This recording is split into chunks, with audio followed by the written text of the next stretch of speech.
অনেক দিন আগের কথা। মিঠাময় নামক এক প্রত্যন্ত গ্রাম ছিল। সেই গ্রামে বাস করত একটা ছোট্ট পরিবার। সেই পরিবারে ছিল দুই মেয়ে ও তাদের মা। নীলিমা লোকের বাড়িতে কাজ করত আর মাস শেষে যা টাকা পেত তা দিয়ে কোনো রকমে দিন পার করত। এমনই এই দিনের কথা। মা, মা, তুমি কি আমাকে ও আপুকে স্কুলে ভর্তি করে দিবে? এখন তো আমাদের স্কুলে যাওয়ার মতো বয়স হয়েছে। এতদিন তোমাকে বললে তুমি বলতে আমরা অনেক ছোট, তাই তুমি স্কুলে ভর্তি করে দাওনি। কিন্তু এখন তো আমি আর আপু দুইজনই বড় হয়ে গেছি। আমি তো তোমাদের বলেছি তোমরা আর একটু বড় হয়ে নাও, তারপর তোমাদের স্কুলে ভর্তি করে দেব। এখন যাও, আমার অনেক কাজ পড়ে আছে, সেগুলো আমাকে করতে দাও।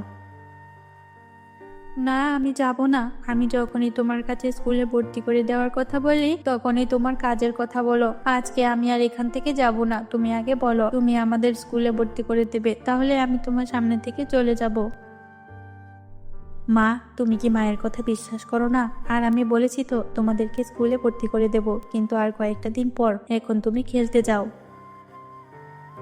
না, আমি এখন খেলতে যাব না। আমার বয়সী গ্রামের সব বাচ্চারা স্কুলে ভর্তি হয়ে গেছে, শুধু আমি আর আপুই ভর্তি হয়নি। তাহলে গ্রামের সব বাচ্চাদের স্কুলে যাওয়ার জন্য বয়স কি করে হয়ে গেল? গ্রামের সব বাচ্চাদের বাবা আছে, মা আছে, তারা দুইজনই কাজ করে তাদের বাচ্চাদের স্কুলে ভর্তি করে দেয়। কিন্তু আমি তো একা, আর একাই সব দিক সামাল দিতে হয়। তাই আমাকে আর কিছুদিন সময় দাও, তারপর আমি তোমাদের স্কুলে ভর্তি করে দেব।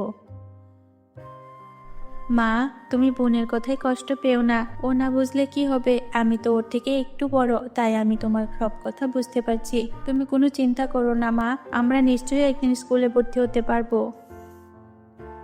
হ্যাঁ রে মা, আমারও তো মন চায় তোদেরকে স্কুলে ভর্তি করে দিতে, কিন্তু আমার তো পোড়া কপাল। সেই কত বছর আগে তোদের বাবাকে হারিয়েছি, তারপর থেকে তোদেরকে দেখে শুনে রাখা, যেভাবেই হোক দুমুঠো ভাত মুখে কি করে তুলে দেবো সেই দিকটাই আমাকে আগে ভাবতে হয়। মা, বোন তো আমার থেকে অনেক ছোট, তাই কোনো কিছুর গভীরভাবে বুঝতে চায় না। হ্যাঁ, দেখি লোকের বাড়িতে বাসন মাজার কাজ ছাড়া অন্য কোনো কাজ পাওয়া যায় কিনা। যদি পেয়ে যাই তাহলে আমি তোদেরকে যত তাড়াতাড়ি পারি স্কুলে ভর্তি করে দেব। মা, তোমাকে আর অন্য কোনো কাজ করতে হবে না। তুমি বেশি কাজ করলে তোমার কষ্ট লাগবে, আর এতে তোমার শরীর খারাপ হয়ে যেতে পারে। তারপর আমাদের কি করে চলবে? তাই তুমি যে কাজ করছো সেই কাজগুলোই করো, নতুন কোনো কাজের দরকার নেই। কিন্তু তাহলে তো তোমাদের স্কুলে ভর্তি করতে পারবো না। স্কুলে ভর্তির খরচ অনেক, তারপর আবার বই খাতা, নতুন স্কুল ড্রেস, আরো কত কি। এতে যে অনেক টাকার প্রয়োজন হবে।